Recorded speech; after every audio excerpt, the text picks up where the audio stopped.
প্রায় 2 যুগ পর শুরু হচ্ছে বগুড়া বিজ্ঞান ও প্রযুক্তি বিশ্ববিদ্যালয়ের নির্মাণ কাজ। 2001 সালে জাতীয় সংসদে আইন পাশ হলেও নানা প্রতিবন্ধকতায় আটকে থাকে এই কাজ। একাডেমিক কার্যক্রম চালু করতে এরই মধ্যে অর্থ বরাদ্দ করেছে মন্ত্রণালয়। নিয়োগ দেওয়া হয়েছে উপাচার্য। দীর্ঘদিনের প্রত্যাশা পূরণের খবরে উচ্ছ্বসিত বগুড়াবাসী। বগুড়া প্রতিনিধি শাহাদাত জামানের পাঠানো তথ্যচিত্রে আরও জানাচ্ছেন সাকিব আল হাসান।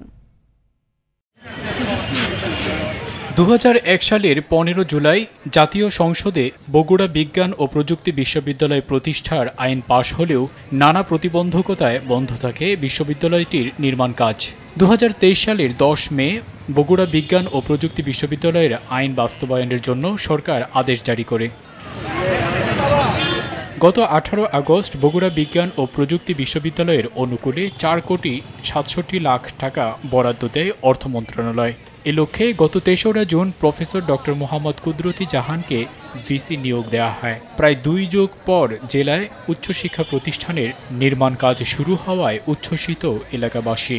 বগুড়াবাসীর জন্য অবশ্যই এই সরকারের প্রতি সাধুবাদ জানায় যে তারা ভিসি নিয়োগ দিছে এবং বাকি যে কাজগুলো অতি দ্রুত যেন কাজগুলো শুরু করে। বিগত 24 বছরের যে অবসান সেটার অবসান করেছে, তার জন্য অবশ্যই আলহামদুলিল্লাহ। অনুমোদন হওয়াতে আমরা অনেক খুশি এবং গর্বিত। আমাদের নেক্সট টাইম আমরা আমাদের শিক্ষা ব্যবস্থাকে আরো অনেক দূর এগিয়ে নিতে পারবো। আপাতত এই বাজেট থেকেই বাড়ি ভাড়া করে অস্থায়ী ক্যাম্পাস চালু করা হবে বলে জানান বিশ্ববিদ্যালয়টির উপাচার্য।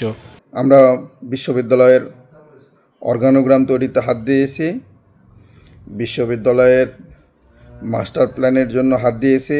বাজেট পাওয়া মাত্রই আমরা অফিস ভাড়া করলে এটা দৃশ্যমান হবে। সাকিব আল হাসান, RTV।